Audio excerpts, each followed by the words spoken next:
This conference will now be recorded.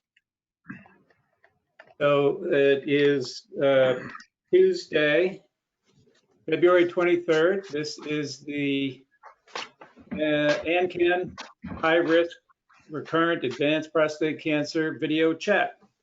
Welcome, everybody. We're going to start tonight with our only new member on tonight, and it is Julian Morales, if he isn't cooking. Oh, I'm here. Okay. It's in the oven. My wife hasn't come home, so I can talk. Well, hold on, Julian. What we do now is I ask you a few questions, and you give me an answer to each question as I go along, okay? Okay, shoot. All right. So, first of all, how old are you? 68. I'll be 69 in March. Okay. And where do you live, Julian? In Friendswood, outside of Houston. Okay. Warm and sunny here. And how did you hear about AnCan? Oh God, that's a long story. Probably through Inspire. Okay, that's good. When were you first diagnosed, Julian? 2015, when my doctor did a biopsy and discovered the cancer. Okay. Do you recall what your Gleason score and initial PSA level were when you were diagnosed? It was, I want to say 6.5. And then the Gleason score, they took 12, and 6 of them were benign. 3 of them were 3+3, and 3 of the other ones were 3+4. Okay. And which doctor did you see and at which institution? Initially, I went to see Dr. Dow here in Houston, or in Friendswood, and he wanted to cut me right away. And then I thought, well, maybe I'll go see MD Anderson, see they had a different story. And they wanted to cut me to a Dr. Davis, and I didn't see anybody else. So later on, one of my wife's clients that worked at MD Anderson, you know, you didn't talk to proton therapy, you didn't talk to radiation. I said, nope. And then recently, well, not recently, then, but that's when I was, you know, diagnosed through that biopsy. Okay. So let's see. What have you received any primary treatment yet? The only primary treatment I did was in August of 2018. I have an FLA, the fiber laser ablation with Dr. Walzer at UTMB. And after I had that done, my PSA dropped to 2.5, and then it slowly been increasing, you know, over the 3 years. Slowly been decreasing. No, increasing. Increasing, okay. And so 20. Now you said, how many cores positive did you say you had when you were 6. first diagnosed? 6 of 12. 6 of 12, and they did focal laser ablation. That's unbelievable. Okay. Now, have you Julian, had? do we have your email address? Yeah, we do. Okay. Okay. Julian, were any scans performed either before, during, or after your biopsy? Yes. You know what kind they were? Well, I recently I had one done in January with a MP MRI. January of 2021? Yes, sir.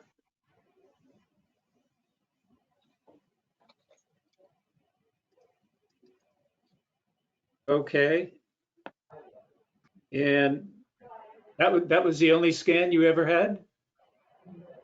Well, after that scan, no, that was That was the only scan I ever had. Well, Dr. Walter did a scan also back in early 2018. And what was that? Was that an MRI or? It was an MRI. I'm not sure if it was an MP MRI. Okay. And have you had CT scans, bone scans, anything like that? No. Okay.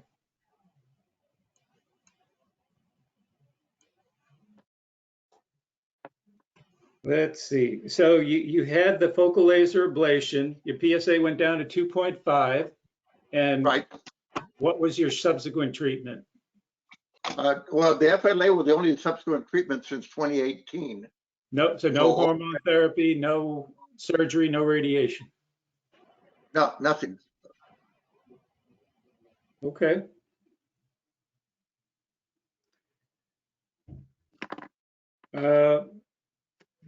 So you said your PSA was 2.5 after the FLA, and then what is it right now? Do you know? 8.7. 8.7.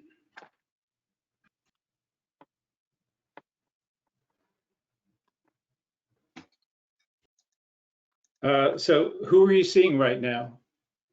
I'm seeing a doctor, Rodriguez. Rodriguez? And where is Yeah, he? he was Houston Methodist. Okay.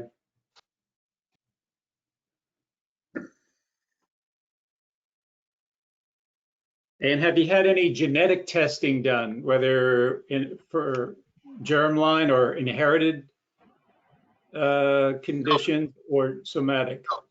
No. No, Okay. but I do want to say that last Friday I had a MRI fusion biopsy, MRI guided fusion biopsy, and I don't have the results yet.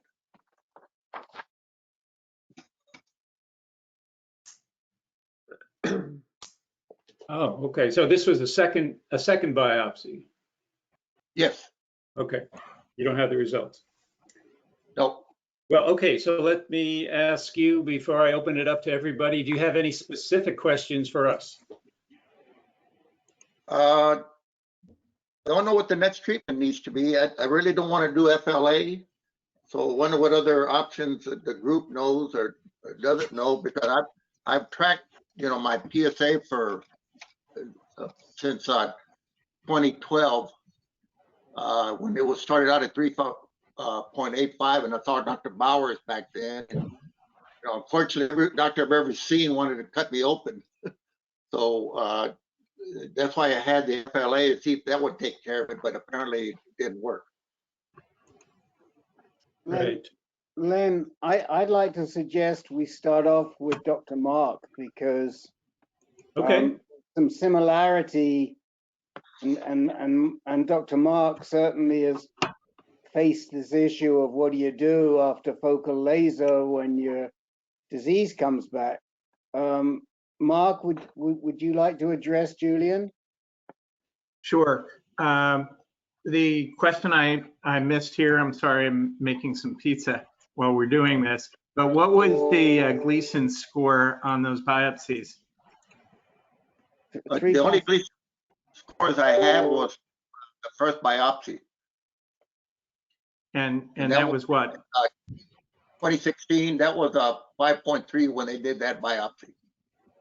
3+3s and 3+4s back at original diagnosis, and he just had another biopsy this week. Right, with multiple, well, the first one had multiple cores. I mean, I think the issue is that we assume that we're dealing with local disease when we have multiple cores is not really an accurate way to understand the disease process. In the best of situations, the area that we're sampling may not be the area with the most involved tumor. I had the 3P MRI, and in Atlanta, there was a radiologist who was doing the 3T MRIs and telling people that they have no spread. And I think in the earlier presentation, we saw that really the PSA DCF-PYL, PSMA PET scans are really what you have to do to see if there's any spread. I thought I had localized disease, went through with TULSA-PRO, which is a local treatment, only to find out on a subsequent PET scan that there was involvement in the seminal vesicles and had to set up with radiation therapy. Radiation therapy was planned because of a lack of long-term information on the TULSA-PRO. It was planned like I was starting right from the beginning. So while there may be people who do well with local therapy, I think to do local therapy with incomplete diagnosis is not the way to proceed. I think in prostate cancer, the tradition has been ready, shoot, aim. And I think you're back in the aim portion now, and you need to have more than one opinion, and you need to understand, is the disease really localized to the prostate before moving forward with any kind of treatment plan. That would be my recommendation. And I've been lucky, I've gotten through this and off all meds now, but I would have made a mistake had I not pushed for the PET scan. I would have not known that I had advanced disease. Well, I'm hoping this MRI guided biopsy will, because when they did the MRI in January, he found, found that there were some areas of concern. So the biopsy is going to tell you about what's in your prostate. What I think we heard from Dr. Mark was it doesn't tell you potentially what's outside your prostate. Absolutely. I don't think that you can know that from the MRI, and too many people are led to believe that the MRI tells them that the disease is confined to the prostate. That's not the test for that. Okay. So you said it was a PET scan?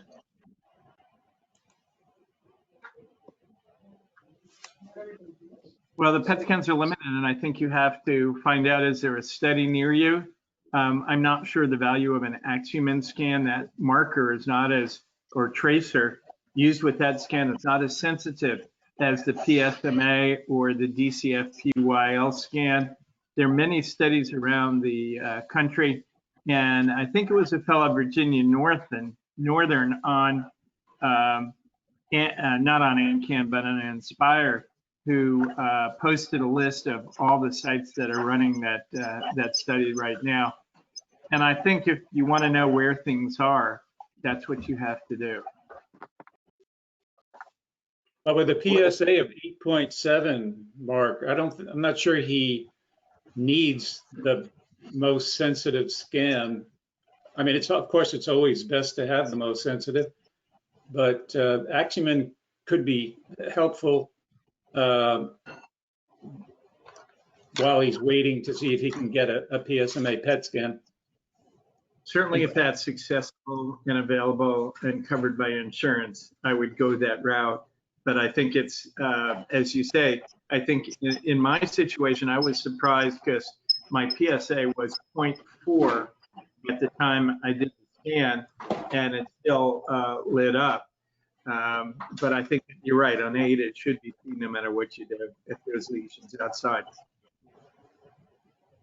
Also, I'm personally not that familiar with the criteria for when you would use focal laser ablation. How many, I mean, if in the case of Julian, he had 6 positive cores, seems like a lot of ablating to do there. Is there a standard that they say, well, if you've got, X number of lesions in the prostate, we're going to need to do more than just focal laser? Are you asking? I mean, Yeah, I don't know. For you or anybody who knows more about FLA. Well, I mean, I don't know a lot.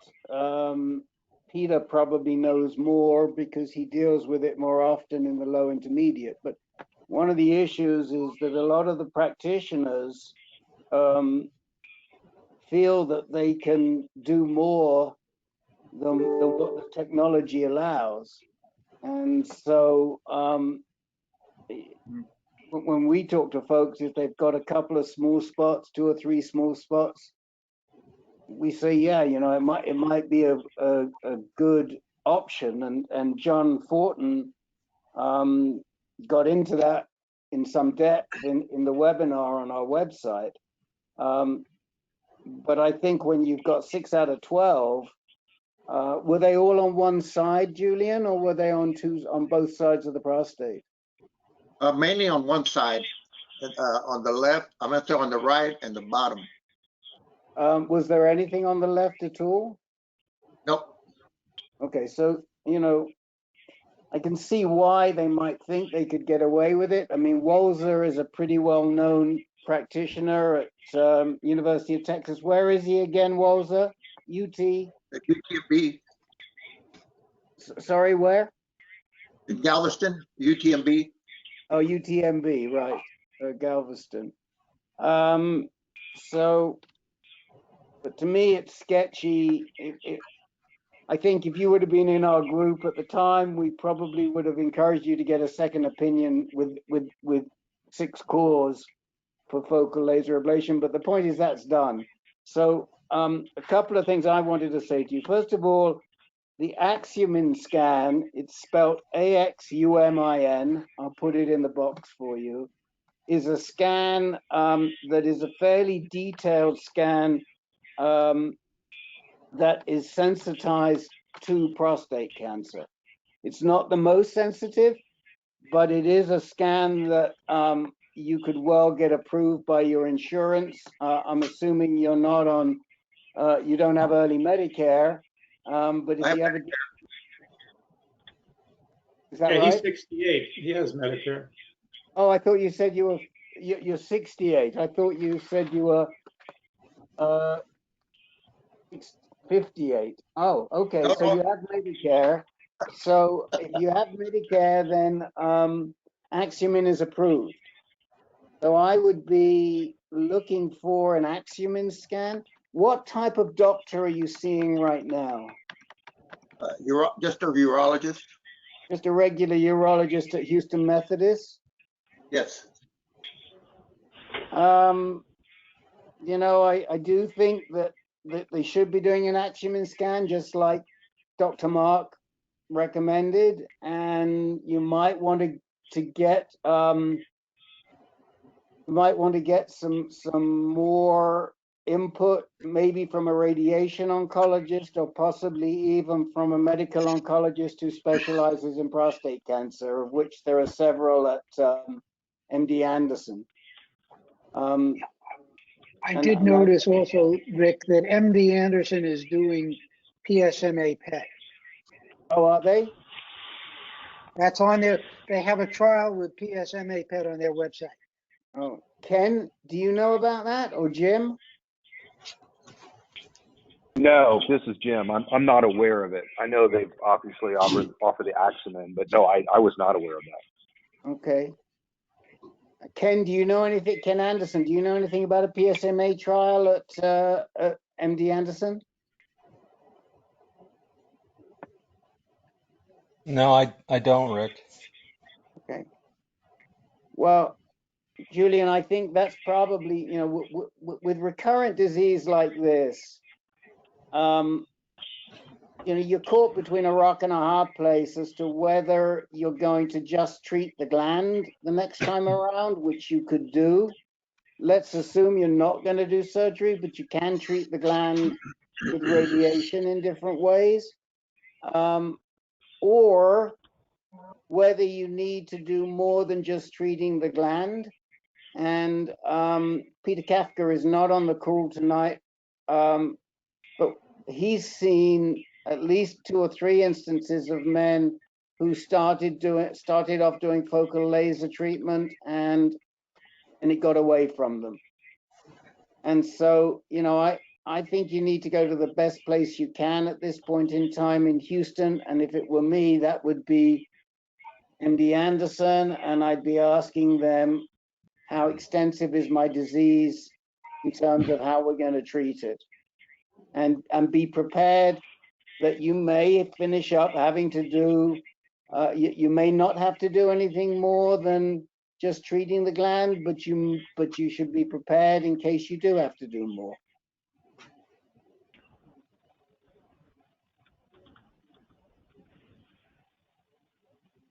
I've already contacted MD Anderson, so I got a call with him tomorrow. With a particular doctor in mind? No, Okay, well, I think that if you did have a call with them, I don't know, I think I might start off with a radiation oncologist, I think. I think that's probably where I'd go with somebody like where you're at right now, because we've got to do some screening, we've got to find out, and I think my choice would be a radiation oncologist. Jim, Jim Ward, you liked your radiation oncologist at MD Anderson, didn't you? Yeah, I did. I certainly did. Now you're going to ask me her name. Yes, I'm good. no, I can look it up. It'll come to me. Hold on. Gosh, I'm embarrassed.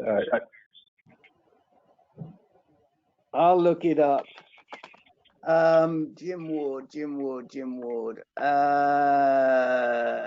Rick knows more about you than you know about yourself, Jim. You got to keep records. I know. And the scary part is I knew that.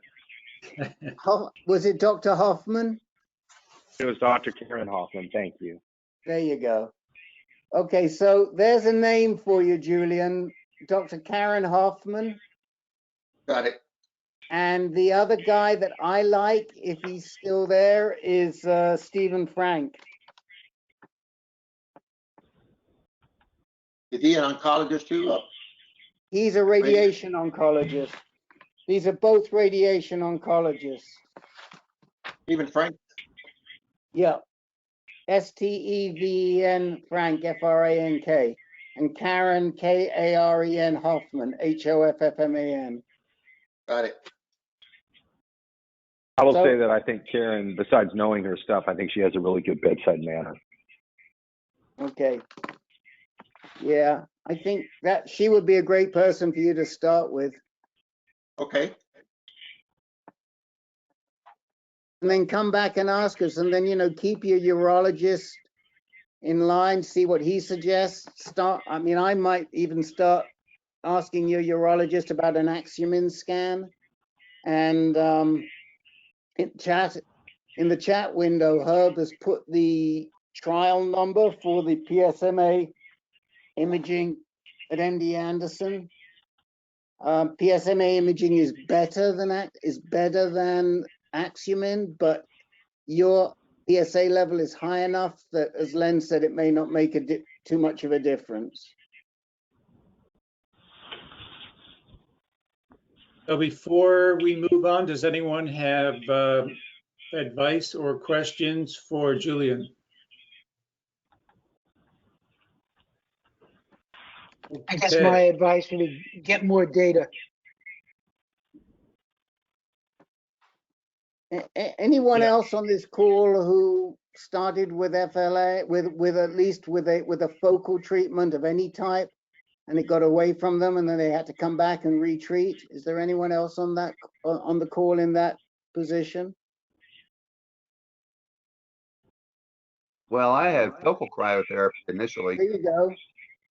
and then it turned out it didn't catch everything. So I'm now on ADT and chemo and all the other good stuff.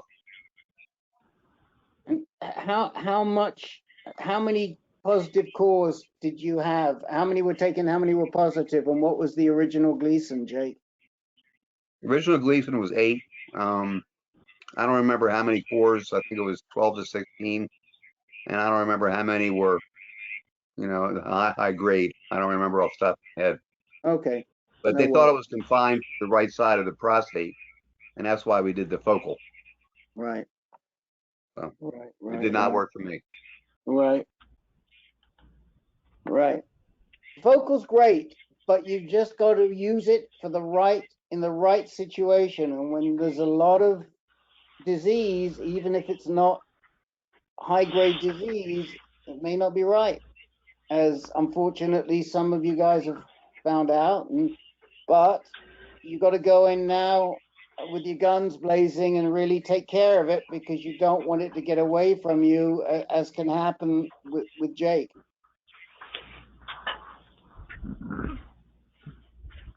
All right, Julian, thanks for sharing your story, and come back next week and let us know what progress you made getting a radiation oncologist at MDA. I appreciate the advice and information. I'll certainly follow up on it. Great. Now, before we start with other guys, I have to check in with Dennis McGuire. Dennis, do you have any, you need any time tonight? Hey, Len, thanks. Yeah, just a brief update. Okay, good. Then we also have someone on the telephone. Would you care to identify? This is Jay Mills. Oh, Hey, Jay, long lost Jay. Hey, guys. Hey. How are you? I'm good. I'm good. I don't have anything to report. I just wanted to listen in. Oh, okay. Always welcome. Good to hear from you. All right. So then we're going to go to the list of guys who told me they wanted time tonight, and the only order I'm following is alphabetic, so please forgive me if you were here before somebody else and I'm not calling on you first. Ben Nathanson, I believe you said you wanted a little time. no. No time needed. No, thank you. Okay. Very good. And Len, Joe Blanchette is now with us. Okay. Joel, did you want time tonight? Yes, I have some news from Antonarakis on myself. Very good. Okay. Why don't I have you on my list? Oh, there you are. Okay. All right, let's go to Carl Foreman. Okay. So for those of you who have been following my story and my saga, the last meeting we were talking about my pending application for trial at Columbia for a BITE trial with Regeneron 5678 and an immunotherapy. On February 8th, I was at the hospital the entire day, very exhausting, all kinds of, I have blood work and MRI of the brain and CT scans and a whole body bone scan. Got the results and everything seemed to be running okay. And then I got a call from my oncologist, Dr. Stein, and he just quickly said to me, we have a problem. And I said, oh, and I was getting, uh-oh, what's going on? And then he said, I'll call you back. Well, he didn't call back until the next day. And he said that, as Rick had pointed out, that the trial requires a certain minimum PSA of 4.0, and I wasn't there. And then he finally admitted that he apologized, that he was somewhat confused with all the other trials that he's been managing with many patients, and that at this point I didn't meet the criteria. So I had a plan B on the burner, and that plan B is for me to participate in a different trial at Weill Cornell with Dr. Scott Tagawa, and it's called ARV-110. So very different technology. Also, I guess I consider it one of the latest technologies in addition to the BITE trials. And I have an appointment with Dr. Tagawa to hopefully start the trial this Thursday. And what's kind of interesting about the ARV-110 is that it's an oral medication as opposed to the Regeneron trial, which would have required me to go into the hospital on a weekly basis for an infusion. So this is a bit more convenient. And I've been hearing positive things about the ARV-110 trial, and hope that it will be successful for me going forward. Today, earlier today, I did have an endoscopy because last week I mentioned that one of these scans had determined I had a tightening of the esophagus, whatever that meant. So met with my gastroenterologist, and everything's okay with that. So that's the latest from me.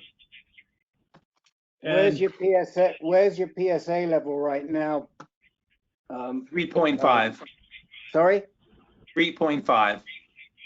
And you don't think that you don't think you're better off waiting until you get up to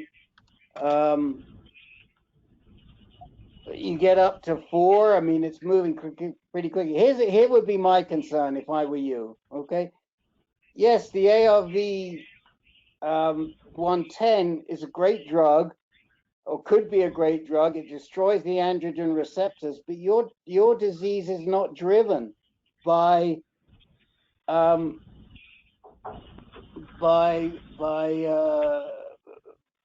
trying to think of the medical word, but it isn't driven by testosterone. It's not driven by it's not adenocarcinomic. You have a BRCA driver. And let me throw it out to this group. If you have a BRCA driver, does anybody in the group think that an ARV 110 type of treatment is going to be as effective as a bite treatment? And remember, by the way, the doctors have a conflict because they want people in their trial. So for Tagawa, it's exciting for him to have somebody who's got a BRCA, who's got a BRCA mutation, who's in his ARV trial, because that widens it for him. My concern is it may not be so exciting for you. And so if I were BRCA driven, I would really be drilling down on bite. I mean, I'd be going to Pam Munster, who you know well enough, and saying, Dr. M, between a bite and an androgen receptor destroyer, what do you think? Of course, she's going to say, well, you know, I'm not a prostate cancer doctor, but any comments from anybody? Well, first, I do want to say that I've had several consultations, Dr. Stein, Dr. Soraya, and a couple of other individuals and other support groups. And I just don't want to wait for my PSA to continue to rise at this point. And what will happen is that should the ARV 110 trial not work, we'll know sooner than later. We should know within the first 28 days whether it will be effective for me. And at that point, Dr. Soraya has already informed me that the Rutgers Cancer Institute, they are planning on starting up a bite trial within the next 2 or 3 months. So I have several options. Okay. Yeah, Rick, I would say this. It's not quite true to say that his cancer is not being driven by the androgen receptor. Yes, he's castrate resistant, so he's got some sort of mutation probably in the androgen receptor. And so there are many mechanisms that might be driving the translocation of testosterone and the receptor into the nucleus and causing proliferation.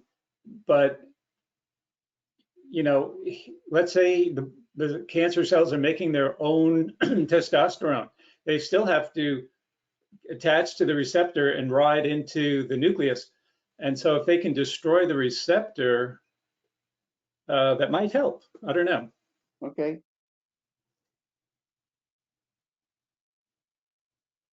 It sounds like it's probably not much more toxic than any other AR targeted treatment. And like Carl says, he'll know soon enough. And if it isn't working, he can move on to a bite trial or something else. Anyone else want to chime in? And also just to say that my the medication that I had been on for my BRCA2 mutation, which is the PARP inhibitor olaparib, I stopped taking that back about a month ago. Okay. I got a question. Carl, what's your PSA doubling time? Well, it's been doubling pretty quickly, probably every 5 to 6 weeks. Okay, so you could, if it's doubling that fast, your PSA will hit 4 within a couple weeks. Well, it's kind of interesting because I had a PSA test on the 8th of February. I had a follow-up the following Wednesday, which was about 9 days later, and the PSA had not changed. Hey, it's Dennis McGuire. One thing to consider with the clinical trials, based on my experience, think about how long and how much time you want to give the drug before you start. So you mentioned you'll know within a month if it's working or not. Sometimes it takes longer for it to have an effect, but think before you start how much time you're going to give it, because once you're in the trial, if it's not working, you know, your judgment can get clouded in terms of wanting to get out and try another drug. Your doctor's going to push you to stay on it longer, and it just creates a lot of tension. So think about that before you start. And what are you going to use as a criteria for deciding if it's working or not? If you say your doubling time is relatively short right now, if the doubling time slows down, would that make you think that it might be working? You don't know, you want to give it more time? Is there like some point at which you know that you want to pull the trigger on the study? When another study comes available, do you want to jump to that if it looks potentially more promising? And then there's always my concern about jumping into clinical trials before you need them, unless they really look, if maybe you need it, maybe you don't, but is that you don't know what the long-term effects of these things are. And if you're going to go from a laparib to a trial, to a bite trial, to another trial, it may be like kind of hard for anybody to know what's working and what isn't. I don't know, I'm just thinking about all those factors.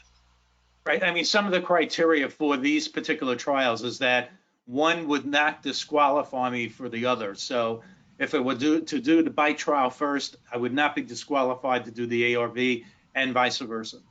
And as far as pulling the trigger, I'm really not looking to jump. I want to give it enough of a chance. I've been told that more than likely it will be within 28 days that I'm going to be seeing some benefit, and I expect to see some of that benefit. So whether it slows it down or hopefully will lower the PSA, I would definitely give more than a 30-day trial, unless Dr. Tagawa and my other, I have 2 other oncologists. I have Dr. Soraya and I have Dr. Stein, and keep them all in the loop. So it's going to be a concerted decision. Yeah, just seems complex to me. That's my opinion.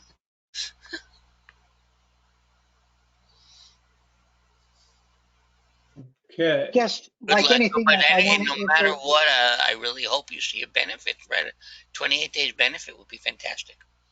Yeah, I mean, I think Larry makes a good point, which is when you do any kind of experiment, and a clinical trial is an experiment, they have a measure of success overall for their patients, and Len and I presented all of that. But at your level, what will you consider to be the measure of success or failure? Do you have any sense of what that might be? Generally to lower my PSA. You know, and also the fact that I've been considering clinical trials was not necessarily my own recommendation. That was my main oncologist at CINJ, Dr. Soraya, who had suggested that before I consider having radiation, which is pretty much a palliative type of a therapy, maybe possibly along with radium-223, that I consider going on to a trial, and that's what got me started in looking at them. Yeah, I mean, I don't want you to hit me between the eyes, Carl, but you know, the elephant in the room is chemo, and you don't want to do chemo, and probably for a guy in your situation, some type of chemotherapy, especially with with a platinum, could be very, very effective. Yeah, I did bring that up. I brought that up with both Stein and Soraya as doing that sooner than later, but they both agreed that that's something that should be considered down the road. Okay.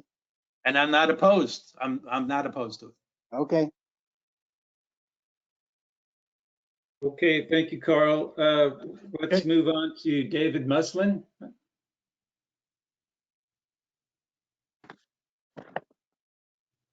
Okay, I'm here, guys. Thank you. Just an update. I've been having my blood checked every 30 days. My PSA is undetectable, and I'm really in good shape over here. I just want to mention one thing about my blood work. Let me just bring it up here real quick. The urea nitrogen is high, along with the creatine ratio is a little bit high. Does that mean anything? Is that related to the abiraterone? Just want to throw that out there and get some feedback. How high is high? How high is high? The urea nitrogen is at 32, and the reference range is 26 is the range. Yeah, up to 25, they say. And the creatine ratio is 29, and the high on that is 22. The normal high is 22. Yeah, so they're both showing the same direction.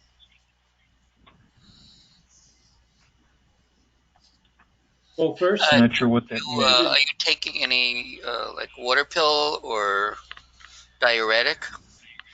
Nothing. Drinking enough water?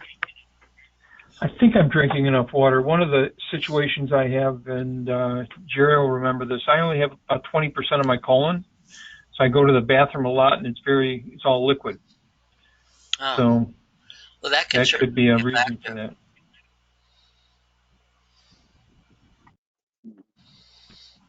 Have you asked your doctor what they think about that slightly elevated BUN? It's a measure of kidney function, but it could also be elevated due to dehydration, which is where I think Larry was going. Yeah, that's what I was thinking about. Right. So I'll ask her, and I drink a lot of water, but it goes through me pretty quick. And I think next time I do this test, which I'll do in about 30 days, I think I'll make sure that I drink at least a liter before I go, and see if there's any change after that. Yes, do it a couple days before, like 2-3 days. Start. A couple days before, yeah. Well, take like an extra liter, extra 4 glasses or 6 glasses for 2 or 3 days to really get hydrated. Okay, thank you, Larry Fish. Just a suggestion. The next thing is, and I share something with you is pretty interesting. You know, I've been dealing with hot flashes. You guys have heard me talk about it over the time, and Rick has suggested, and I don't want to take any drugs, and Rick suggested do some acupuncture. So I found that young acupuncturist in South Florida who also does sacrocranial work, and I started seeing her about 2 months ago, and I have had it has not helped my hot flashes at all, but it has helped me emotionally. Like I cannot begin to tell you, it has calmed me down. It has pretty much. I don't have much anxiety, which I've had a lot of Jewish anxiety my whole life, and I've been very low on anxiety. And it's with the sacrocranial work, I actually, it's almost like it's almost like doing drugs or tripping. I see colors, and it's a deep. I go into a deep meditation, and it's just been phenomenal for my psyche. So I know that's off the beaten path of what we normally talk about, but I thought I'd throw that out there. Very interesting. Thank you. I'm going to try it. No, you know, I just want to say, David, we love it because anxiety is such a huge issue here for so many of the guys. And any suggestions that we can tell them to investigate based on anecdotal, however anecdotal, but based on some positive anecdotal evidence, which we qualify it with, is great. And other people may, you know, we have one other guy by suggesting it, then that would be great. At the same time, I'm disappointed that you haven't gotten any benefit for your hot flashes. You're right. But you know what? I've been, I'm on year 2. This is probably my 13th month. And quite frankly, I work out, I eat well, and I take my sweater off. I take my jacket off and I just roll with it. And I don't fight it. And it's also a reminder that it's keeping my PSA low. So I just hit it with a positive attitude, and it's been okay. It's been okay. David, where are you getting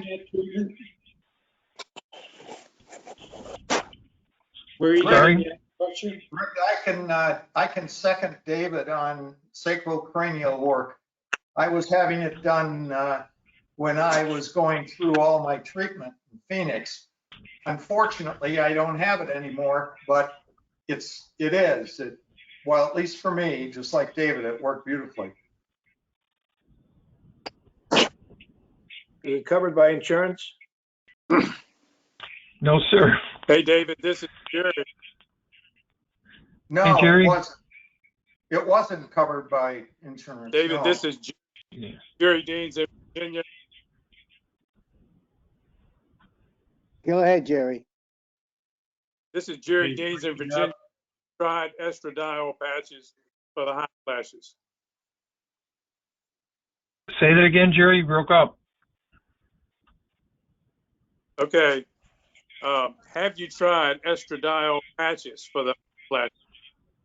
I have not. Yeah, and they're estrogen patches, basically.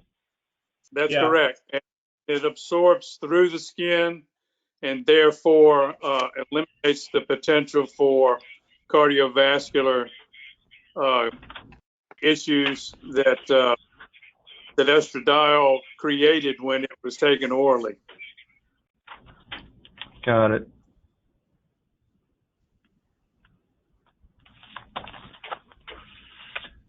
Okay. Other than that, I've been feeling, this sacrocranial and this eating well and working out. It's just been, I've been feeling fucking amazing. So, just a little positive energy there. Listening to Jimmy Greenfield push you to work out sure helps.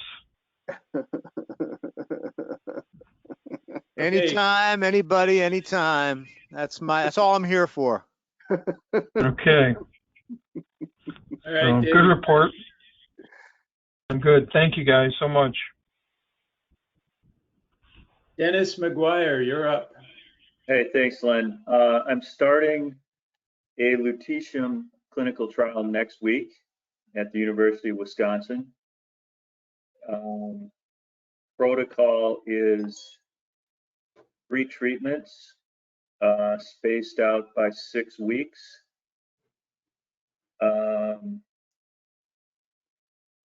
Phase 1 trial. So I know you guys know there's a phase 3 trial, division trial with lutetium. This one uses a slightly different small molecule ligand. So, but from the same company, Novartis.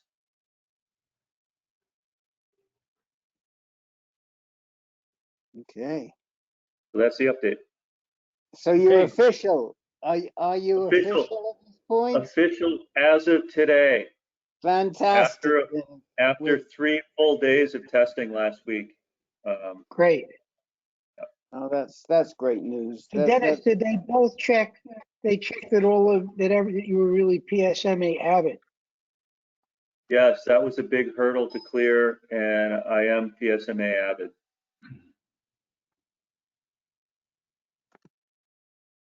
Okay. Dennis, you said it's 3 treatments 6 weeks apart. Did I get that right?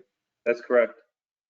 Is that the typical lutetium protocol? For this dosage, it is, Len. I think the ones you hear about in Germany, I think are 5 or 6 treatments, but it's a smaller dose. Okay. So this one has a higher dose for each treatment, but I think over the course of the protocol, it's the same amount of drug. Did you say 2 weeks apart? Pardon? 6 weeks apart, Rick. 6 weeks apart, yeah. 6 weeks apart, thank you. Good luck with it, Dennis, and I'm sure you'll keep us updated on how it's going. Great. Thanks, Len. I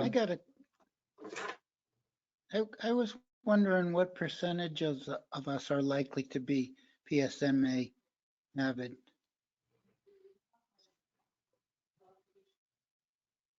What percentage of prostate cancer patients? Yeah. Well, this is what my doctors have told me, and a little bit I've confirmed with my research. I think if you're castrate resistant, 85 to 90% of the cancer will be PSMA avid. Yeah, that's my understanding as well. I'm not sure if you're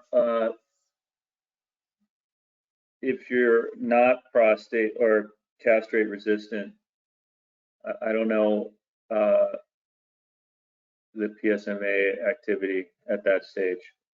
It's lower. Okay. Hold on 1 second. Bob Hugh asks, what is PSMA avid?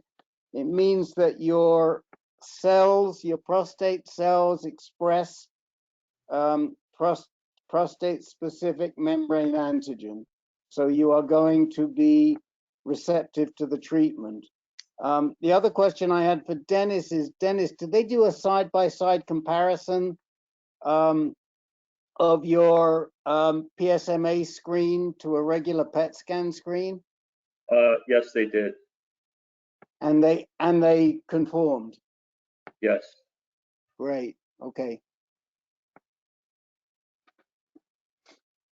All right, can we move on? Let's go to Frank Fabish. Okay, update. I received my 5th Firmagon injection on Thursday. My blood work continues to be good. My PSA dropped another little bit from 0.53 to 0.37. So that was also good news. Then they administered my 3rd chemo treatment, so I'm halfway there.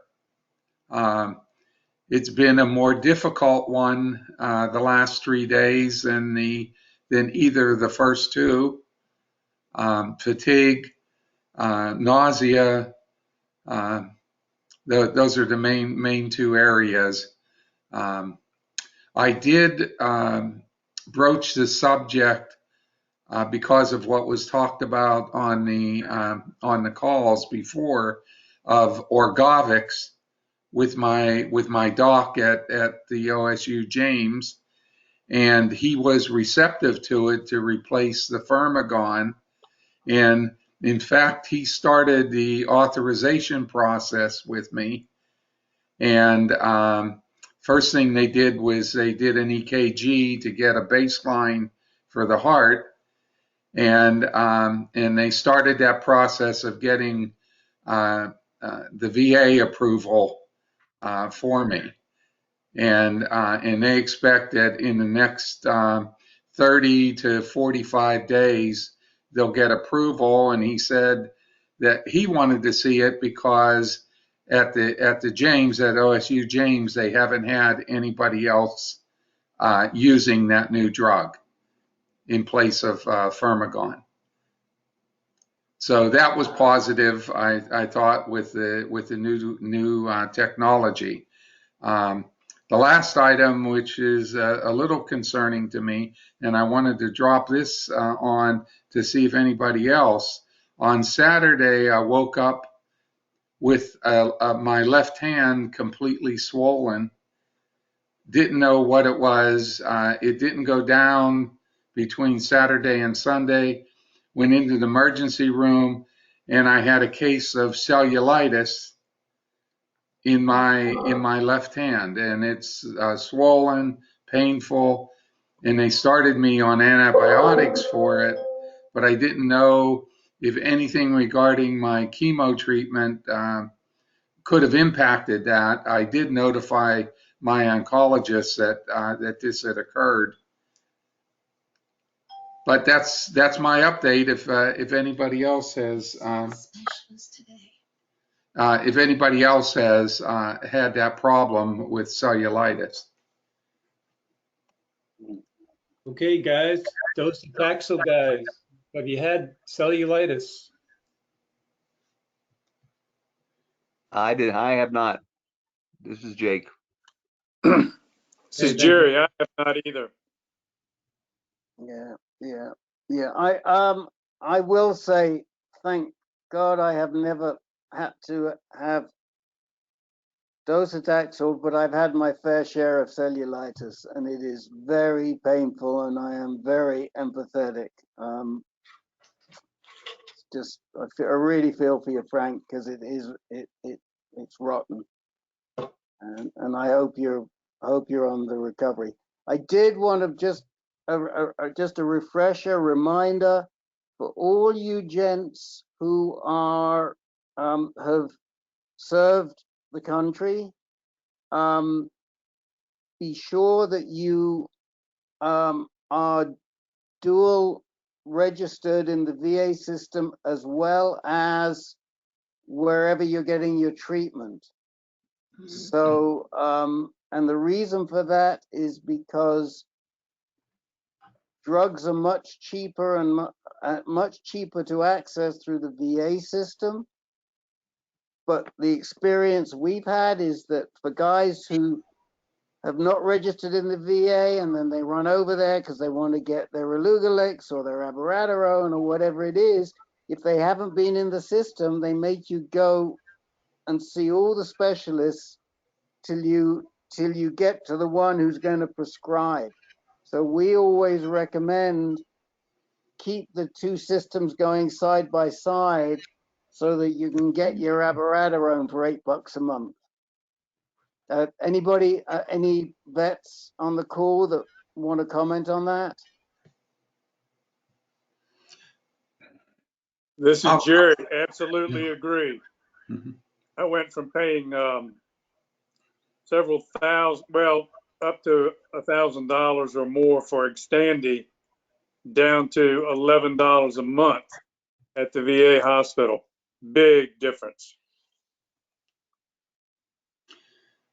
So, if you're feeling good, everything's going fine, now's the time to make sure you're enrolled in the VA just in case you need them in the future. Don't wait until you need them, because otherwise you could be sitting around going through the VA protocols for a long time. I've just a little background that I can add. I went through the VA system when the prostate became active again. They give you a letter of authorization for up to 12 months. And as long as the hospital has that letter of authorization, they'll do whatever prescriptions or tests or treatment that is considered protocol without any problem at all, but you just have to keep your main contact advised of where your treatment is going. And because of Agent Orange, that's been the result of mine. I have 100% total and permanent disability, so they cover everything within the treatment that I'm getting right now. This is Jake. This is a stupid question, but nobody will be surprised at that. But do you have to go? Can you just register with VA, or do I have to go in to see another raft of doctors? My experience is you have to apply. If you haven't applied for VA healthcare and you want service-related medical conditions, you have to fill out the requirements, the forms, and then you have to go to a VA clinic or hospital to be evaluated, and then they'll tell you what you have to do to get there. And it's not an easy process. It took me almost 6 years from 2013 to 2019 to get approved. This is Joel. Question. This is a total separate process, what you're saying, than the Agent Orange process. Is that correct? That's correct. They have an Agent Orange registration, but until you're accepted by the VA, and anybody who was in Vietnam, all you have to do is prove that you spent 1 day on the ground in Vietnam. Right. And they can't debate that. Right, and it's not just on the ground. You could have been in. There is a whole list of naval ships too. Yeah. They just had the blue water approval right now, and they're pushing for some more. But right now, all you have to do is 1 day on the ground, and that'll start the process. That doesn't mean you'll get approved, but it'll start it. And then take a strong look at the presumptive diseases that the VA accepts. There's about, I think, 12 or 13 of them. And if you've been on the ground and you have a presumptive disease, then they have to accept you. They can't reject you. Right. So, but that's the Agent Orange process. Separate and apart from that, even if you were not contaminated with Agent Orange, you still want to be in the VA system because you access drugs at an absolute fraction of the price. Now, to answer Jake's question, yeah, they make you go, they make you see, you've got to have a GP. Before you do anything, you have to have a GP, and then the GP has to send you to the urologist, and you have to go see the urologist. I mean, I've navigated guys through that system, and I've seen it happen, and that's what can take the Agent Orange process can take a real while. But even just getting into the VA and being treated for prostate cancer so that you can get approved for the drugs can take a while too. Mm-hmm. I was afraid of that, so thank you very much. But yeah, it's definitely for everybody except me. It's a perfect thing to do, and a smart thing to do. Yeah. If it's for me, I'm not in, Jake. Hey, well, this is Jerry James, and let me just add that I do not have any health-related disability from my 3 years during the Vietnam era, but I was stationed stateside and still made it into the system, still got the drugs at a reduced rate. So if you've served, then there's a possibility for you. And I can't guarantee that you can get in, but mine has nothing to do with any service-related disability. Right.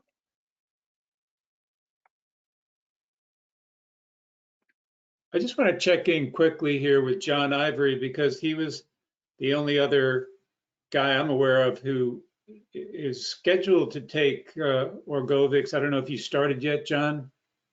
I only started just yesterday. Oh, okay. All so right. I will We'll be check happy to in. report in a couple of meetings.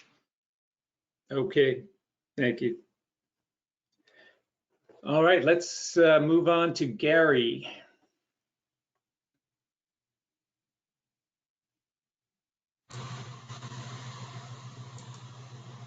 Is Gary with us? I am one who's trying to turn the camera on, but it's not.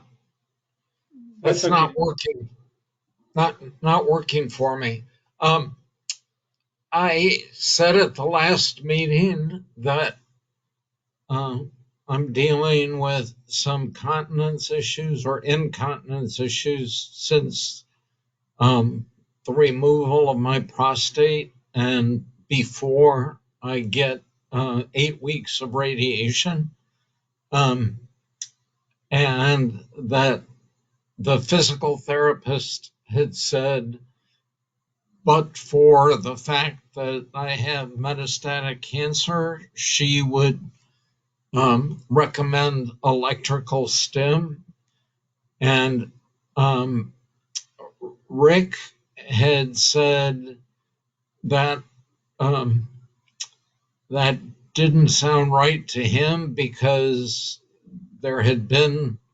you'd had people with some success with electrical stim, and he mentioned this doctor with UCSF. But I've since checked with several physical therapists. They all say the same thing about the electrical stim being contraindicated with metastatic cancer in the area. And I looked up that doctor, whose name escapes me at the moment, but I looked up the doctor that Rick had mentioned. I didn't find any references with him connected to electrical stim. So I'm just wondering, is it really okay for me to have electrical stim? And is there a source I could go to show that to my oncologist and my physical therapist? So the doctor is Marshall. Second name begins with an S. Yeah. Do you remember? I'm Stoller, maybe. Stoller, yeah, Marshall Stoller, right? He's the vice chair. I looked him up. He's the vice chair of urology at UCSF. He's a pretty Right. reputable guy, and he is closely associated with an electrical stimulation technique. So I know it's there because I've seen that myself. I could get in and start doing the research for you, but I know it's there. Now, last time you said it's contraindicated for prostate cancer. And I said no, because I know guys who have had it. I'm happy to put you in touch with them. Now you're saying it's contraindicated for metastatic prostate cancer. That I don't know, because the guy that I know who had it it's uncertain whether he has metastatic disease because he makes very little PSA, and his PSA has been climbing slightly and steadily for over 10 years. But we don't think we doubt that he is metastatic. So is it metastatic prostate cancer it's contraindicated for, or is it prostate cancer they're saying it's contraindicated for? I'm not sure, but I have metastatic prostate cancer, and so they said it's contraindicated in my case. Okay, well, I don't know the details of your case, but I know for certain it's not contraindicated for prostate cancer. I mean, I put money on that, and I can connect you to at least one person who had great success with electrostimulation. Okay, I'd really appreciate that, Rick. I can do that. And I'd forgotten the name, but it's Martin Stoller, Stoller. Marshall Stoller, and somewhere in here, I think I may be able to find this quickly, so I don't hold everybody up. I can even find the name of the equipment that he uses. Maybe. Why don't you monitor the chat window, and I'll see if I can uroplasty. Here you go. I'm going to put it in the chat window, uroplasty. Hold on a minute. I just put something else in there. I sent it to the organizers by mistake. So this is now, I don't know if this is still up to date. This could be old, but there's the uroplasty. There's the uroplasty link, and I'll connect you to a gentleman called Steve Brown, who is a very reliable person. Thank you, Rick. Okay. Thank you. Okay, Gary, we're going to move on now to Harry Spila. Hi, thank you. Just kind of an update and maybe a question. I have a recurrence of my prostate cancer, and I've just undergone a bunch of scans, including an Axumin scan, and they've had some tracers show up on 2 vertebrae, sub-centimeter in size. And so my oncologist is recommending I go start up on ADT again for a bit, and then hit those spots with radiation. And I started the Casodex now as a buffer to that. But my question is, I had a horrible experience when I was on ADT before. I had probably every side effect that you can have, and I really dread the thought of having to go back on it, and there just doesn't seem to be any other options. I talked to her about my oncologist about estrogen, the transdermal patches or anything, and obviously she says it's not standard of care here in America, and there doesn't seem to be a lot of support for it. So I just don't know if there are really any other options except to go back on the regimen of what I was on last time, which was Casodex and Zoladex. How about relugolix?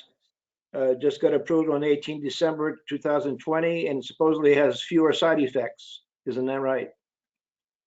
Is that the pill? Yes. Yeah, I've read that does have similar side effects. Is that not the case? Yeah, I mean, look, LHRH is LHRH. Would it have a few similar side effects? It may do, but it's still an LHRH drug, and it's going to have the same impact as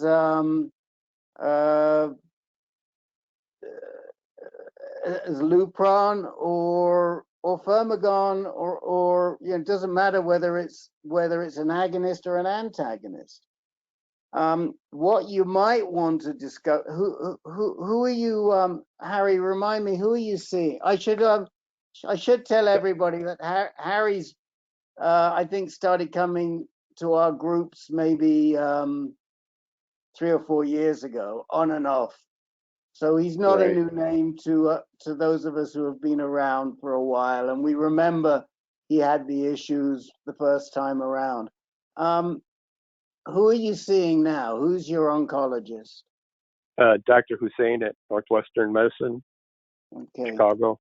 Well, you and David should be comparing notes, because David Muslin, that is, and I'll make sure I connect you guys afterwards. David is Great. usually, when he's not sunning himself and getting hydrated in southern Florida, he's in Chicago, and he's a wonderful guy. You know, the problem with Dr. Hussein, she's a very good doc, but it's hard to move her off the dime. Now, you know, one of the things that Dr. Mark just put it in the window, and this is where I was going. You know, that there has been work with monotherapy abiraterone, or monotherapy darolutamide. Len, do you want to talk about monotherapy abiraterone a little bit? Yes, it's just as effective as abiraterone plus Lupron. However, I don't think that's going to help you with the side effect. You're still going to have the side effects that come with a low testosterone. What specific side effects were most troublesome for you, Harry? Well, I had the hot flashes, and then I had found that acupuncture was somewhat helpful with that. But I had brain fog, fatigue, aches and pains. My feet would get really sore, especially in the morning when I get up. It would be painful to walk. And I had a lot of the peripheral neuropathy. So what made it difficult too, I was working full time. And so, you know, that made it more challenging. I'm actually retiring in a month, so I'm hoping the free time I'll have now will help me be able to take better care of myself. Yeah, I had a touch of everything, I think. Okay, the other option for you, as Rick alluded to, would be darolutamide. It's an androgen receptor blocker. You might have difficulty getting, matter of fact, now that I'm thinking about it, David Muslin tried to get darolutamide from Dr. Hussein, and he didn't have any luck. So I don't know, you may have to go to another oncologist if you want to go with darolutamide, but it has, most people report that it has fewer side effects than all the other hormone therapies. And you know, you could take that as a monotherapy, but you're likely not going to get anywhere with Dr. Hussein unless she's changed in the last few months. Well, in my last discussion with her, which was a few days ago, she actually was willing to prescribe transdermal estradiol patches. Oh, she was? But yeah, she was. But she said there's not much support for that. And I didn't feel like I was going to get a lot of support from the hospital and that team if that's the route I took, even though she would prescribe it. So that made me hesitant. Well, even though my understanding is there's far fewer side effects with that. Yeah, Rick, isn't Richard Wassersug on estradiol patch? Oh yeah. For years. Yes, he is, yes. Yeah, we'll connect you to Richard Wassersug too, who's he's a quite an authority on androgen deprivation therapy. And yeah, I read his book and I've seen some of his YouTube videos. Oh, okay. So yeah, so we're happy to. He's on our advisory board. Happy to do it. David Muslin, what would you like to say to Harry? First of all, if she'll support the estrogen, those patches, you may want to go for it. If you struggled like that. How old are you, Harry? I just turned 61. Okay, so you're a young man. Do you eat well? And do you do any physical exercise? Yeah, I Are you doing exercise. anything physically? Excuse me. No, I haven't done weight training or anything like that. So that's what something I've read that should help. But Yeah, so what we've learned is to do something every day that gets your heart above 100 beats a minute, even if it's for 10 or 15 minutes. And that Okay. seems, from everything that I've learned from this group, including myself, that seems to help a lot. You know, Okay. the hot flash, I'm having a hot flash as we speak, but you know, it's just that they come and they go, and I just kind of put it out of my mind and just live with it. But if those Right. patches work, I'd be interested in, and she would prescribe it, I'd be interested to follow along with you, because maybe I'll try that from her. yeah, sorry. Have you been on, so you're going to go back on Lupron, and did you do any other drugs besides Lupron? Right now, she just had me start on Casodex just prior, and then on the Casodex, start the Lupron. Yeah. And then I'll be doing the injection on. I think I'm going there on the 9th this year and start that up. So I just don't know. I guess in the UK and Canada, the estradiol is more standard of care, but not in the States. So I'm just concerned that it's already spotted in a couple vertebrae, and should that not work? I know the ADT worked before; it just knocked my PSA to 0.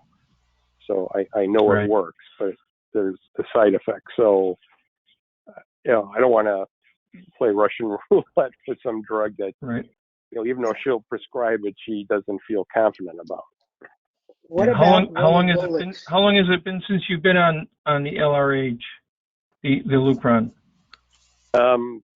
Just about 2 years. 2 years. I don't know. I hear you. It's horrible, but maybe this time it'll be different. Maybe your body will respond a little bit differently. I don't know. Yeah, and the thought What I about- had is I can start on the ADT again, and if I really have a hard time again, then I can try the patch maybe. So- there's always changing gears, I guess. It's Larry. What Can I about say something? relugolix? How long were you suffering on the first round? How long were you taking the LHRH?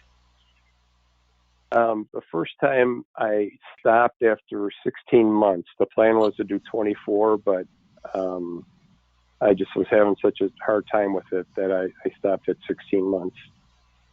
Yeah, I'm going on my 6th year right now, starting my 6th year. The first year was pretty hell, and now it's not so, it's got less and less. I hardly suffer a lot that I know about others. Can I Yeah, ask that was a- the comment I was going to make too. A lot of people get used to it after a period of time. They don't go away. The side effects don't go away completely, but they do a lot of times lessen in severity. What I've read is the younger you are, usually the tougher the side effects are, because your testosterone is higher to start with than if you were older. So the drop is more dramatic. I don't know if that has anything to do with my experience, but I started, I was 57. So, considered young at that time for that. Well, also, I was going to suggest also, maybe Firmagon would work for you. That's a monthly injection, and that sometimes has less side effects than Lupron or the equivalence of Lupron. Well, I mean, the Yeah. relugolix would too.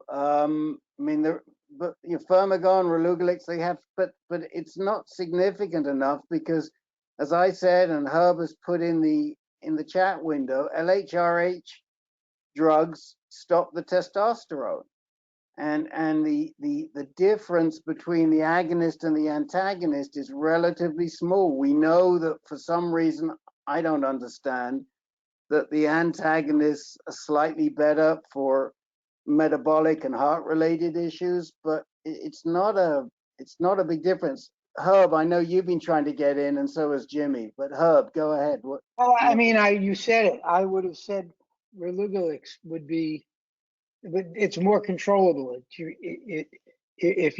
You'll have a quicker on, you'll see quickly what's happening, and I think if you had to go off, you could go off quickly. So by the way, John Ivory, who's on this call, Harry, also another one of your Chicago buddies, just got Thank you. Alicia Morgan's to prescribe relugolix. So, you know, they're in the same practice, Dr. Morgan's and Dr. Hussein. In fact, she I think suggested Dr. it. Hussein would prescribe that. I didn't ask her about that, so I'm guessing she would prescribe that. I just didn't pursue it with her. John, what were you going to say? Oh, I just said that Dr. Morgan suggested it before I even brought it up. But if you remember, my testosterone hadn't gone down as much as I had hoped. That's right. That's right. So yeah. Oh yeah, and just be sure, Harry, to get a baseline testosterone. You may have to fight for that one too, because they don't like doing that at Northwestern, but insist that you want to know your baseline testosterone. We are doing that. I've been tracking that the whole time with Dr. Hussein. I have charts. I can tell you exactly when things peaked. And great. And Jimmy wanted to say something too. I certainly do. Harry, you said two things that stuck out to me. One of them was that you've been working all the time while you were on it. And I'm a big advocate of exercise, but I have the luxury of having more. I'm not retired, but I have a very flexible schedule, and I've always been committed, so it's easy for me. You guys that work all the time that maybe don't do it as much, I understand. You also said that you didn't lift weights, and I always tell guys, you got to lift weights because testosterone, whether you lower it with your estradiol patches, whether you lower it with relugolix or Lupron or Eligard or anything else, the low testosterone attacks the muscles, it weakens them, and it's the muscle wasting that contributes, it causes the severe fatigue. And I don't have any problems, I'm convinced, because of my habits that way. I see a lot of guys who walk, and walking's great, and some guys who cycle and do other things. That stuff is wonderful. But if you are still having a lot of fatigue issues and have, while you've been on LHRH, and you don't lift, I tell you, it's the kryptonite. It is the absolute antidote to the fatigue in particular, and the brain fog. As far as I'm concerned, the hot flashes too, because I don't have any problem with those either. So I don't know if I'm just lucky, but I heard you say that you don't lift, and you don't have to do a lot of it for it to make a big difference. All right, we are running out of time, and we've got a lot of guys to get to, so. Well, thanks. I'm good. You can move on. But thanks, everybody. Harry, just tune in next week and let us know how you're doing. Harry, it's David Muslin. You can call me anytime. We've got the same doc. Okay, cool. Great. Thanks a lot. And I want to move on now to Jim Barnes. Hey, I just wanted to give you an update. I went to see my docs today. Last week I was pretty upset because they discovered some additional mets in my spine. But today I went to see the my oncologist, got a Lupron shot. Before I was getting Eligard, but they didn't have the Eligard and so they switched me to Lupron. But also tested my PSA today, and I came up undetectable. So for me, that's a good day, and I just want to share that with you. That's it. That's great, Jim. Thanks for sharing. We like that. Like to hear that. Okay. Let's now get over to Joel Blanchett. Yes, I'll try to save you some time here. I won't tell you my entire history, but the most recent history is that I had a PSA last week. I got the results back a couple of days ago. PSA after my SBRT a year ago had gone up, then down, flared up to 1.76, came back down to 1.31. And the last 4 monthly PSAs, August, September, October, November, it was in the 0.8 range. But 3 months later, in February here, February 12, it was back to 1.0. And so I sent those results to Antonarakis, and he said, I says, you know, probably going to need another PSMA PET scan by the end of the year. He says, yes, but we're first going to have to run, if your PSA goes up again beyond 1, I want to run a bone scan and a CT scan first. Then we'll give you the PSMA PET. So that's his plan for me in the next year. So I'd also asked him, I was researching, I have 2 defective genes, TP53 and the P10 loss. And all those 2 genes together tend to give a person more aggressive prostate cancer. Also, it can also lead to neuroendocrine cancer. I asked him, is neuroendocrine cancer in my future? He says, well, don't get ahead of yourself, because if I never put you on ADT, you never will get neuroendocrine cancer, because it doesn't work that way. You can't fail. Adenocarcinoma cannot morph into neuroendocrine cancer if I don't give you ADT. So I don't know what his plans are, but it gave me some more insight as to what, you know, the way he's thinking. Yeah, we see a trend in certain docs trying to move away from ADT for that very reason. So we'll be looking forward to hearing what treatments he recommends for you, Joel. Did he say first he wants to do the scan, right? And then he'll make up his mind as to what he thinks is best for you? I don't know why he has to do the bone scan and the CT scan, but maybe it's a matter of insurance or protocol or something. You know, I don't know why he said that. I guess that's what he has to follow. But yeah, he agreed that I would have it. You know, if I guess whether or not the bone scan or the CT scan shows cancer, he'll give me a PSMA PET if they don't. Would you have to go in a clinical trial to get the PSMA PET scan? No, I could always go to UCLA or UCSF or any other place where they're offering it by then. Hopefully by the end of the year, we'll have some more institutions offering it. Okay, well, it could be that he wants to do the traditional scans first, and if they're negative and the PSMA is positive, it could indicate that, like Dennis, you're a prime candidate for the PSMA targeted therapies like lutetium.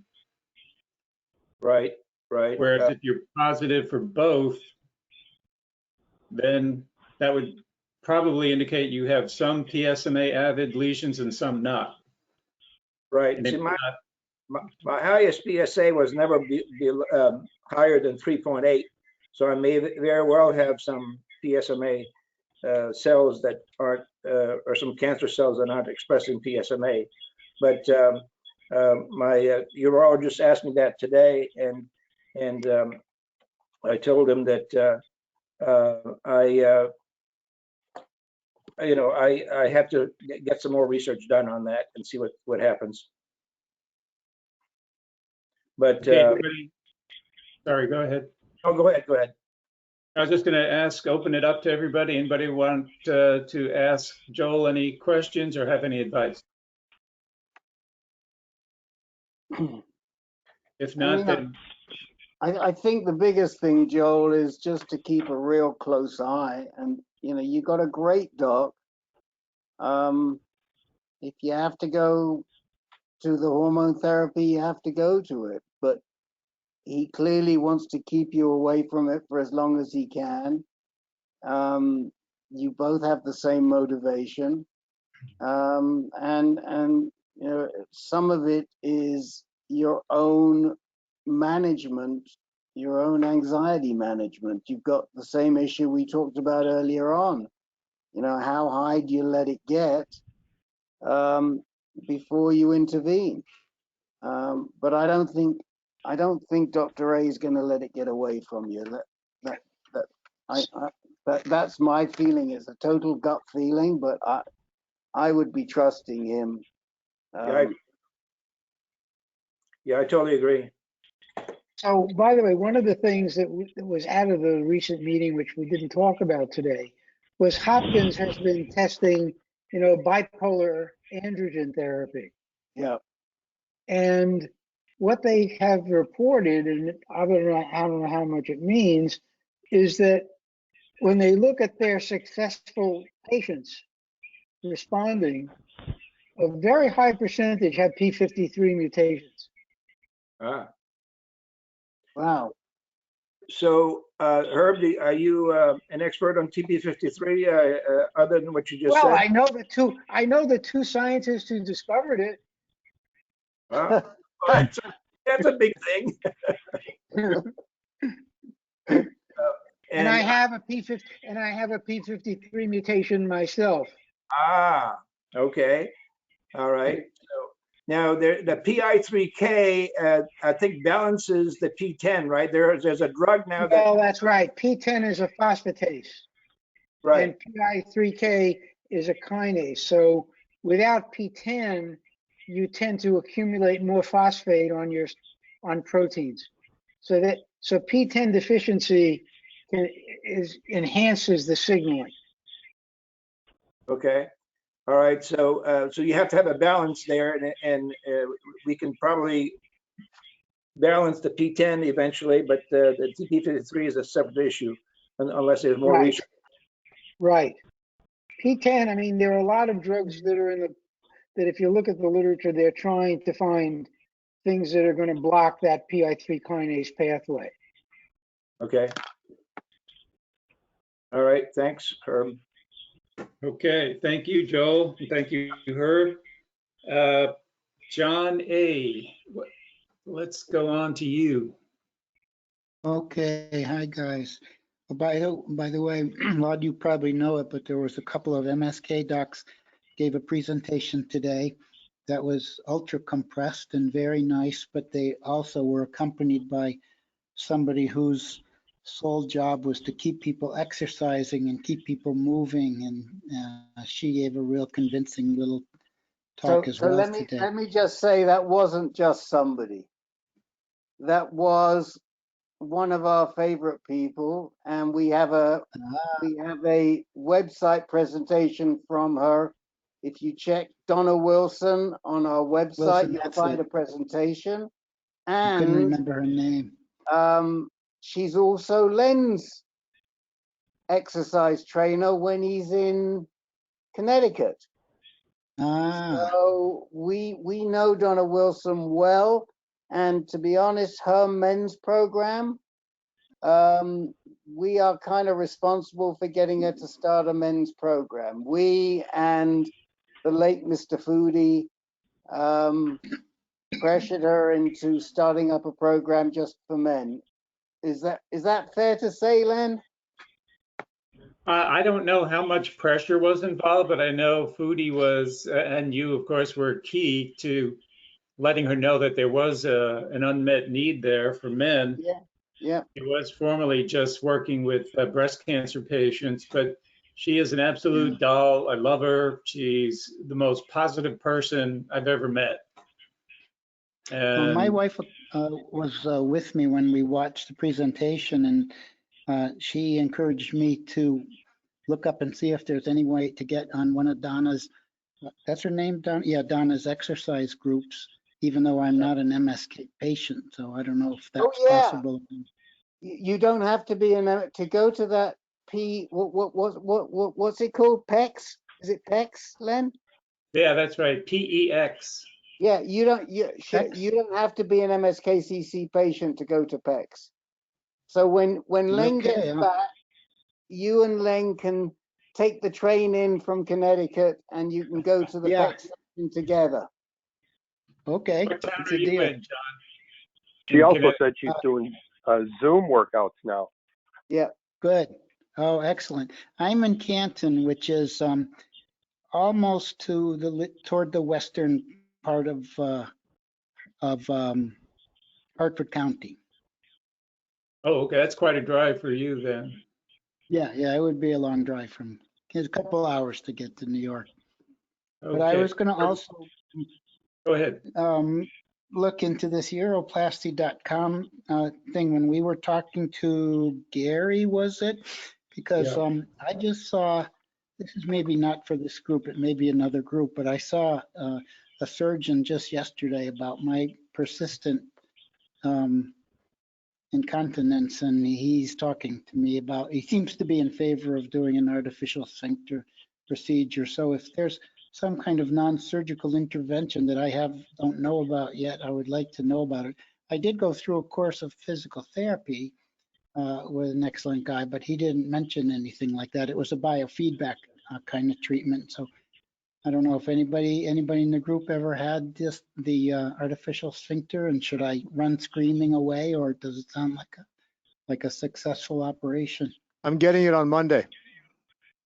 Ah, who was that? Jimmy Greenfield's getting it on Monday. Oh, Jimmy. Oh. Yes, on Monday I'm getting one. I have a cystoscopy tomorrow to set it up. It's the last line. Yeah, man. I have to have a cystoscopy first. Yeah. Okay. If you don't have any other answers, all I hear is good things about it. This surgeon inspired a fair amount of confidence in me. It's hell, you know. Where do you live, Jimmy? I live in Washington, D.C. I'm getting it done at Hopkins. Oh, okay. Okay. And you? Connecticut. Connecticut. Okay. Well, good luck with that. That's a great idea if nothing else is working. Okay. I'll talk to you in a couple of weeks. Great. Jimmy, who is doing yours? A guy named Cohen. I think his name's Andrew Cohen. He was referred to me from urologist Freda, who I saw initially. And I really am looking forward to it because I looked into the sling. I looked into some stuff Rick was talking about. And I talked to the guy about the procedure Rick was talking about at USF. And he just said, you know, you're at the you're going to get limited result at your stage. He found out how much I was leaking and how long I've been leaking it, and I just didn't get any better. The prostatectomy just basically punched me in the face with that one, and the radiation just completely finished the job. So I've been many pads per day, and I talk about how much I exercise. Yeah, it's great. It also makes you more incontinent. So you could just sit around all day and maybe have a busier time of it, but I can't do it. So. Yeah, when I go running, every step I leak until I run out of pee, and then I stop leaking. That's it, man. Okay. I'm right there with you. I'll be looking forward to see what happens. I'll be letting everybody know how mine goes. Okay, that's all I got for today. Okay, thanks, guys. I'd like to move on now to Dr. Mark.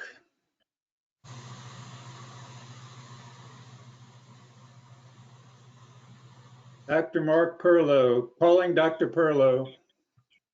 Is he with us? He may have left. He said his internet is spotty. Oh, yeah. In the chat room. All right, we'll check with him later. Let's go on then to Jerry Deans. Okay, can you hear me okay? Perfectly. Just an update to keep you guys invested in my life. I have been 22 years fighting this disease. I've cut to the chase back last fall. PSA doubling every 2 months. Went on, did focal radiation docetaxel before last fall, and then last fall started with cabazitaxel and carboplatin. And PSA came down 50% after the first 2 treatments, and maybe another 10 points after that, but then bumped up to 100, and then down to 80. So that's my last measurement.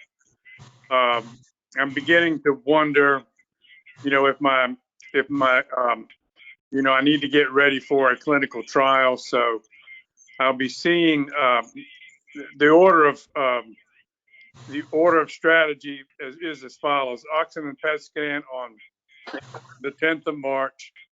I'll see Dr. Drake a little over a week later, and and a week after that, I'll see Dr. Atonarakis at Hopkins to see what clinical trials they may have available there that might be beneficial to me. I have heard that the Amgen 160 trial was approved for Johns Hopkins, but had not come there yet. So I'm hoping that there will be further developments in that regard by the time I get to see Dr. Atonarakis. So that's just a brief update and where I'm going from here. And thank you for listening. Well, thank you, Jerry, for your sharing your story. Now, did you say that your PSA went down to 8 and then up to 100?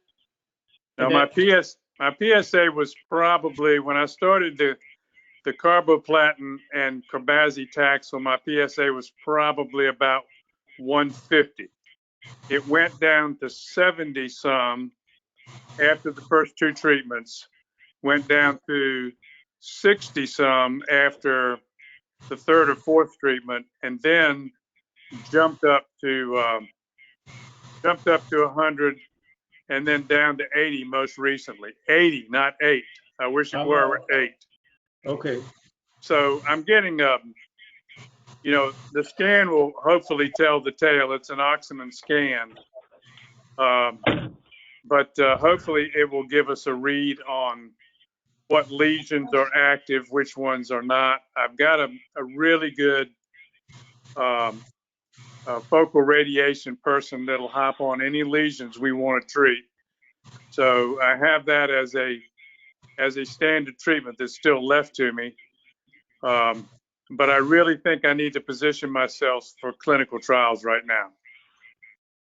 And so you're looking at AMG 160, a bite therapy at either, what is it, Columbia or JHU? I would love it if it's at JHU because it's so much more, it would be easier logistically for me to get there. But I don't think they have it approved yet for JHU. I'll find out really where that stands, you know, when I meet with the Atonarakis. Yeah, I mean, as Jerry and I have worked together on this, and there's a couple of Amgen trials which may be accessible down in Virginia, North Carolina, South Carolina, that area. I mean, what we're trying to do is to find a trial where Jerry can go down in his big old fifth wheel and park up and and stay close for a while, ideally. Right, Jerry? Well, I haven't found an Amgen, a bite trial in Virginia, not Amgen. I know that they're going to get the Amgen 509 trial. They hope to get it at Duke, but that would be the closest to me looking south. And Johns Hopkins would hopefully, if they get it there, would be the closest to me looking north. Yeah, and I'm looking for something where I can get to it, you know, every 2 weeks or every 3 weeks, whatever is required, and drive to and from in a couple of days. Right. Jerry, did you get your vaccine? Yes, second dose of the Moderna will be March the 3rd. Oh, I got my second dose this morning. Wonderful. Yeah. No reactions yet, Rick? Just my arm is tiny bit sore. I just felt it right now, but it's nothing yet. Len, anybody else want to say anything to Jerry before we move on? Because I wanted to respond to a question. Carl, did you have anything you wanted to say to Jerry about these trials? Jerry mentioned Columbia and Dr. Drake. Yes, he's my quarterback, I guess. I've got a local oncologist that defers to him. So, you know, I'll be consulting with him to see what what possible things he thinks might be beneficial if we find out that the chemotherapy is not really producing the results that we want. But we won't know that until after we get the next Axumin scan. And that's Charles Drake at Columbia, because I had thought that he had left Columbia recently. He's communicating with me, and I think he's still there. Okay. Yeah, I mean, I keep hearing this. I heard he'd gone to Janssen, but I know he's talking to Jerry. There's a lot of musical chairs with some of the really good urologists, some of the really good GU medical oncologists. I've got a telemedicine meeting with him scheduled for, I think, the second Friday in March. So he's not telling me, that he's going anywhere. Right. I know we're running pretty late here, but Dr. Mark put something in the chat window, and it's an important question. And we called him and we couldn't get to him just before. He says, let's see, how long do you continue prednisone after stopping Abby? I'll tell you what I know, but we'll throw it out. But be very, very careful that you wean off that prednisone slowly, because I've seen guys who have not, and they have suffered. It can be nasty if you come off too quickly. I think it's a function of how long you've been on the prednisone, but the guys that I know, it's sort of, they start to wean and they take about 4 to 6 weeks. They really go down slowly. Anybody got any input on that? That's absolutely true from my experience, Rick. And any really good oncologist, I think, would know that and know how to taper down. I can only tell you that I know a very, very good oncologist, and he forgot to mention it to his patient. Oh boy. And the patient lost over 30 pounds. He didn't know what was going on. So, they know, but sometimes they forget. So we always tell people, please be careful. And also another question, about Jeffrey Turner. Jeffrey Turner's in private practice. If you want to reach him, he's been very good about responding to people who reach out to him on LinkedIn. Peter had a conversation with him this week. So if you reach out to Dr. Turner through LinkedIn, he'll have a conversation with you. So Mark, Dr. Mark, did we answer your questions? Because I know you said you wanted time. So what you put in the chat, was that it, or you still have questions for us?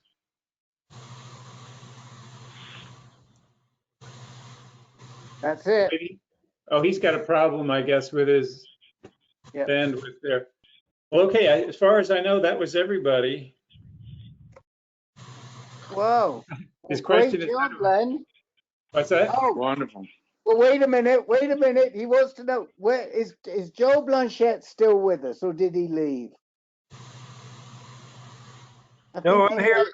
Oh, you're here. Well, there's a question for you. Joel, in the chat window. Mark Perloe wants to know, how do I fix my internet? That sounds like a job for you. Yeah, I'll put my phone number in the chat if he wants to call me. I'd be glad to fix it for free. There you go. Yeah, see, Dr. Mark, we take care of everything here. So, oh look, and Herb just discovered that Charles Drake is VP of Immuno-Oncology at Janssen. So he's obviously He has moved into industry, but he's still seeing his favorite patients. Wow. So, Yeah, I was told that Mark Stein was taking over a lot of Charles Drake's research and the trials. Hey, Carl, you're not accounting for Mr. Deans here. Mr. Deans is a special, and we love him, and that's why those docs are still sticking with him. That's what we say. So. All right, guys. It's the bewitching hour. Yes. As you're peeling off. We'll see you next week. Thanks for all your participation. Thank great, Len. Len. Thank you. Thanks, Len. It's really Len, good. Thanks, everybody. Bye-bye. Thank you and Herb for a marathon session. Thank you so much, guys. Ciao, ciao. Bye, everybody.